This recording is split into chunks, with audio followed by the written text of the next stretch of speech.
अगर आपके पास Redmi A5, A4 या कोई और फ़ोन है तो यहाँ पे आप एड्स की प्रॉब्लम को फिक्स कैसे कर सकते हैं। यानी कि अगर आपको बार बार एड्स का पॉपअप आता है, होम स्क्रीन पे बार बार एड्स शो होती है आपको ऐसे नोटिफिकेशन ड्रॉर वगैरह पे, तो इसकी प्रॉब्लम आप कैसे फिक्स कर सकते हैं। तो इसके लिए सबसे पहले आपको सेटिंग्स के ऑप्शन पे जाना होता है।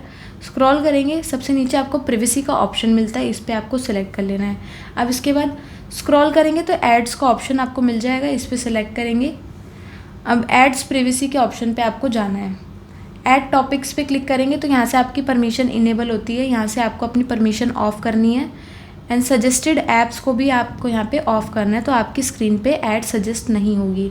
ऐप मेजरमेंट को भी जाके आप यहाँ से ऑफ़ कर देंगे। अब बैक करेंगे तो यहाँ से आप चाहे तो अपनी आईडी को रीसेट भी कर सकते हैं। अगर आईडी डिलीट करनी है तो यहाँ से आप आईडी को डिलीट भी कर सकते हैं। तो ये आपकी एड्स की आईडी ही डिलीट हो गई है पूरी, तो अब आपको एड्स आएंगी नहीं। वीडियो पसंद आई हो तो लाइक शेयर एंड सब्सक्राइब ज़रूर करना। मिलते हैं एक नेक्स्ट वीडियो में, तब तक के लिए नमस्कार।